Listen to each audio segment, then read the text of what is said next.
पार्षद की बेटे के साथ हनी ट्रैप करने वाली शातिर युवती के खिलाफ ब्लैकमेलिंग सहित अन्य धाराओं में प्रकरण दर्ज कर झूठे प्रकरण में फंसाने के नाम पर 12 लाख रुपए ऐंठे हैं।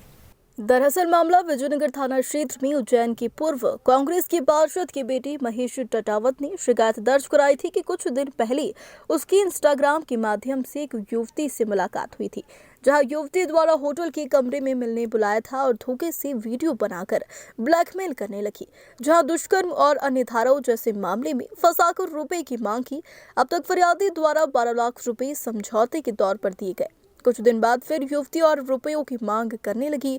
शातिर युवती द्वारा हनी ट्रैप के जाल में फंसाकर ऐसे ही कई लोगों को अपना शिकार बनाया है।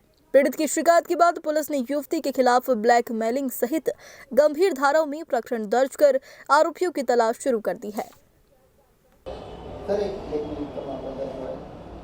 विजयनगर थाना में फरियादी महेश टाटावत जो नागदा के रहने वाले हैं, इनके द्वारा एक लेखी आवेदन पत्र प्रस्तुत किया था।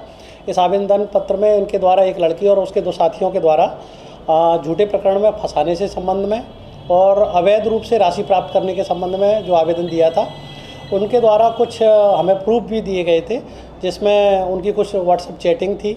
इसके अलावा उनके अकाउंट से दूसरे अकाउंट में लड़की के अकाउंट में जो पैसे ट्रांसफ़र किए थे, उस संबंध में भी हमें कुछ उनके द्वारा दस्तावेज उपलब्ध कराए गए थे। आवेदन की जांच पर से हमारे द्वारा 384, 389 का प्रकरण पंजीबद्ध किया गया है, जो झूठे प्रकरण में फंसाने के संबंध में लेके और अवैध रूप से राशि प्राप्त करने के संबंध में अपराध आरोप ये सिद्ध हुए थे। उस संबंध में हमारे द्वारा प्रथम सूचना रिपोर्ट दर्ज कर ली गई है और ये पूरा घटनाक्रम लगभग 4 वर्षों से लगातार हो रहा था। इस संबंध में आवेदक द्वारा हमें फैक्ट उपलब्ध कराए गए थे। हमारे द्वारा आवेदन जांच कर अपराध सिद्ध होने पर उसमें प्रकरण पंजीबद्ध कर लिया गया है और इसकी इन्वेस्टिगेशन हमारे यहाँ विजयनगर में जारी है। सर, पूर्व में इसके कोई मामले सामने आए हैं?